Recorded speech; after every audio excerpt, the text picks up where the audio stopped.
नमस्कार, मी प्रमिला झांबरे। तर आता बघा पाऊस सुरू आहे। पावसाळ्यात गरमागरम खाण्यासाठी मी आज शाबूचे उपवासाचे पकोडे बनवणार आहे। त्यासाठी मी एक मोठा बटाटा घेतलाय। तर अगोदर ह्या बटाट्याची आपल्याला साल काढून घ्यायची। तर मी बटाट्याची साल काढून घेतली। तर एकच मोठा बटाटा घेतलाय आणि मोठ्या किसणीने किसते, म्हणजे किस मोठा पडतय म्हणून।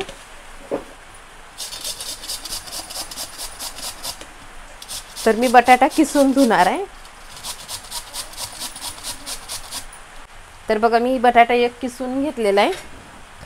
तर आपण ह्यात आता पाणी ओतूया। पाणी नाही ओतलं तर किस बघा लालसर होतंय, म्हणून 1-2 मिनिटासाठी मी पाणी ओतून ठेवलेलं आहे। थोडासा शाबू घेतलाय। तर ही शाबू मला मिक्सरला बारीक करून घ्यायचा आहे। त्यासाठी बारीक करून घेते, तोपर्यंत पाणी मी ह्यातच ठेवून घेते।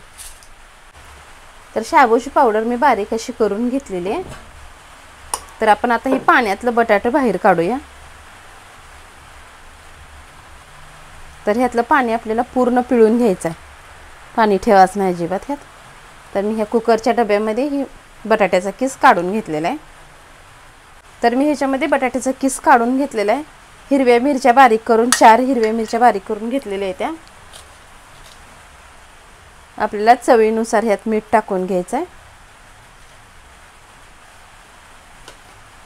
तुम्ही उपवासाला जर जिरे खात असाल तर ह्यात जिरे टाका। तर ही शाबूची पावडर केलेली आहे, ही थोडी थोडी आपल्याला ह्यात मिक्स करून घ्यायचे। तर आपल्याला ह्यात आता पाण्याचा वापर अजिबात करायचा नाही। बटाट्याचा किस ओलसर असतंय धुतल्यामुळं, त्याच्यामुळं फक्त पीठ मिक्स करायचं आहे। तर छान असं मी मिक्स करून घेतलेलं आहे। तर ह्यात मी थोडीशी साखर घेतली, साखर टाकायला घेतली आणि 1 चमचावर घट्ट दही घेतले, म्हणजे थोडंसं आंबट गोड तिखट असं मी आजचे पकोडे बनवणार आहे। दही आणि साखर छान असं मिक्स करून घेते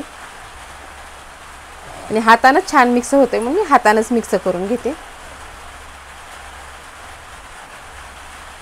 थोडंसं साखर दही छान असं मिक्स करून घेतले। गॅसवर मी तेल ठेवले, तेल पण छान असं तापलेलं आहे। तर आपण आता एक एक पकोडे तेलामध्ये सोडून घेऊया। तेल पण छान असं तापलेलं आहे। वर पावसाचा आवाज भरपूर यायला लागलेला आहे, पाऊस चालू आहे।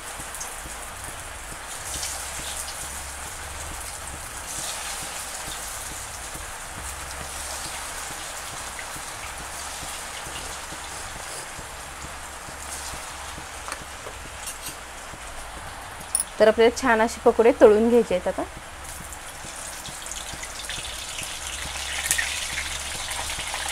तर बघा वर पाऊस पण चालू आहे, पावसाचा पण आवाज भरपूर यायला लागलेला आज व्हिडिओमध्ये। तर छान असं दोन्ही साईडने मी कुरकुरीत असं पकोडे तळून घेणार आहे।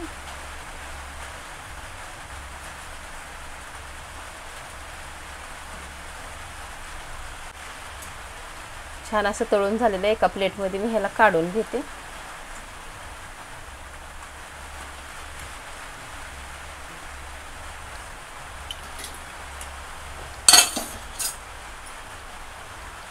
तर बघा छान असे मी उपवासाचे पकोडे बनवून घेतलेत सगळे। तर ही दिसायला पांढरा का, तर आपण हिरवी मिरची वापरली ही तर, आणि कुरकुरीत असं मी तळून घेतलेलं आहे, अजिबात कुठेही कच्चं राहिलेलं नाही। तर अशा प्रकारे उपवासाचे पकोडे बटाट्याचे शाबूचे तुम्हीही करून बघा। माझा व्हिडिओ आवडला तर नक्कीच लाईक करा, सबस्क्राईब करा।